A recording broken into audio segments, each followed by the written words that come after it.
Buenas tardes. Hoy os queríamos contar la experiencia que hemos denominado la Liga de los Retos y hemos implantado en la Universidad Europea de Valencia. Nos hemos dado cuenta que los métodos de enseñanza tradicionales son incapaces de atender de forma adecuada la diversidad en el aula y en la mayoría de los casos despertar el interés en nuestro alumnado. En este contexto, nos vimos forzados a buscar alternativas educativas que despertaran ese interés, sobre todo en aquellas áreas o ramas con alto contenido abstracto y de una dificultad elevada, como puede ser las áreas de programación en ciencias. La experiencia se ha realizado en 4 asignaturas. 3 de ellas son de primero de grado, de los grados en concreto de Ingeniería de Organización Industrial, de Física y de Ciencia de Datos. Y la otra, que se ha cogido como piloto, pertenece al tercer curso del grado de Ciencia de Datos. En total, el número de alumnos implicados es aproximadamente 93 alumnos que están en 3 grados diferentes y en 2 cursos diferentes. El número de profesores implicados para realizar esta experiencia han sido 2, el doctor Víctor Elisie y yo mismo, Héctor Espinos. Los objetivos de esta experiencia los podemos resumir en 4. Queríamos desarrollar en nuestros estudiantes el pensamiento indagativo, que los alumnos y alumnas formularan sus propias hipótesis y las comprobaran. Queríamos también fomentar el aprendizaje autónomo, que el estudiante fuera el verdadero protagonista de su aprendizaje teniendo un papel activo. En tercer lugar, queríamos cambiar el paradigma de trabajo del profesorado, que pasara de ser hacedor a ser un acompañante, a ser un guía. Y por último, fomentar aquellas capacidades individuales de cada estudiante con el objetivo de maximizar su potencial.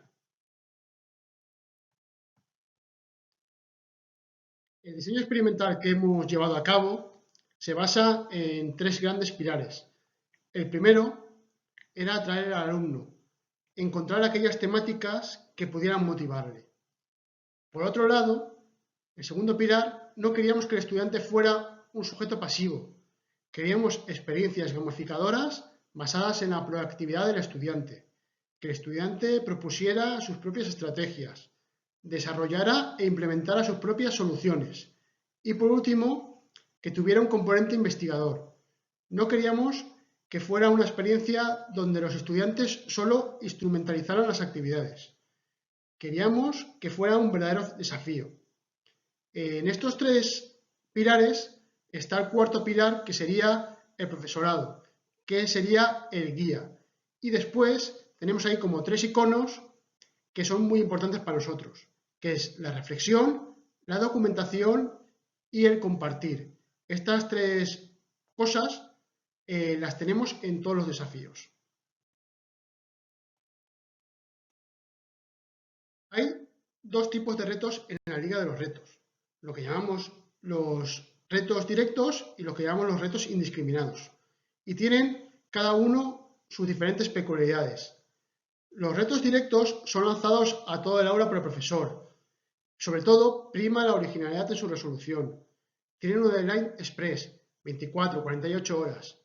Pueden requerir de varias etapas para resolverse y se pueden resolver de forma individual o de forma grupal. Eso depende del profesor. Los desafíos indiscriminados son retos espontáneos que parten del propio alumnado. Son cortos en su extensión, muy específicos. Su resolución siempre se hace por parejas. No tienen un deadline determinado. Son propuestos y resueltos por los propios estudiantes en un entorno seguro. Esto es súper importante.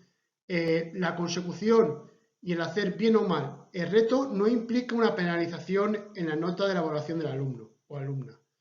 Y son discriminatorios. Como ahora veremos, podemos lanzarlo a determinados equipos de nuestra aula. Para poder poner en juego el sistema de ligas, se establecieron ciertas normas que previamente se consensuaron con el aula, como por ejemplo puede ser el mecanismo de pedir ayuda a otros grupos para resolver un determinado desafío o desafiar a otros equipos para escalar posiciones en la liga. Un ejemplo de cómo se introducen estos retos en el aula sería el siguiente. Pongamos, por ejemplo, el bloque dedicado a Machine Learning de la asignatura de aprendizaje automático. Habría una primera parte de introducción basada en Flip Classroom dedicada a los métodos de clustering y paralelamente abriríamos un bloque temático dedicado a ver diversas formas de codificación de la información. Esta temática da lugar a un reto directo por parte del profesor, que es cómo podemos, mediante técnicas de clustering, comprimir imágenes. Este reto, por ejemplo, a su vez, ha llevado a un reto espontáneo formulado por los propios alumnos y alumnas, que consistía en segmentar imágenes de satélite. Y el bloque, por ejemplo, acabaría con un pequeño trabajo de investigación consistente en otro desafío, que sería buscar una estrategia para encontrar posibles puntos de interés turístico mediante las técnicas de clustering vistas en clase. A continuación, os muestro algunos de los ejemplos realizados. Aquí, por ejemplo, podemos ver un ejemplo de resolución del desafío que hemos comentado antes, consistente en comprimir imágenes a partir de técnicas de clustering. Para ello, los alumnos han cogido los 3 canales de colores y han reducido los 256 colores a esos 3 canales, reduciendo de esta forma, de una forma bastante original, el tamaño del archivo y en este caso de las imágenes.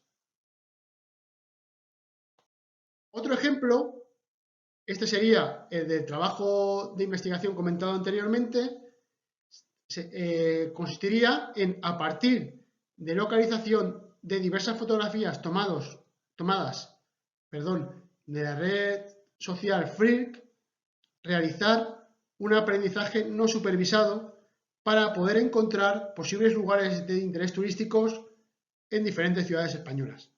Por ejemplo, en este caso, en la imagen que tenemos en la pantalla, vemos que el alumno, a partir de 50.000 imágenes tomadas de la red social Flickr, ha creado unos 23 clústeres que ha superpuesto con un mapa, en este caso de la ciudad de Barcelona, encontrando aquellos puntos turísticos más relevantes en la ciudad, como por ejemplo el Parque Güell, la Sagrada Familia, el Tibidabo, etcétera. Un ejemplo de desafíos y retos formulados, por ejemplo, en las asignaturas de primero que hemos comentado antes, podría ser, por ejemplo, el que mostramos a continuación, que es un simulador planetario realizado con C++, en el que mediante la pantalla puedes introducir diferentes opciones, diferentes características, y esas características crean la simulación planetaria correspondiente. O, por ejemplo, este otro ejemplo, que es un juego de hundir la flota muy divertido y original. Estos son solo algunos de los ejemplos de desafíos diseñados, desarrollados, implantados y resueltos por los propios estudiantes dentro de la Liga de los Retos. En cuanto a las conclusiones que hemos sacado de este trabajo, para evaluar la efectividad de la propuesta, se pasó a los alumnos del grupo piloto una evaluación al principio y al final del semestre. Y los principales resultados que encontramos fueron los siguientes. Encontramos que los alumnos aumentaron su autonomía en la realización de todas las actividades, ya no solo de estas asignaturas, sino de otras asignaturas que tenían en el mismo curso. También vimos un aumento de la motivación del alumnado.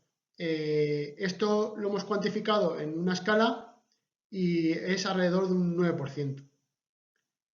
También los estudiantes manifestaron abiertamente que no tenían tanto miedo a fallar o a hacer las cosas mal.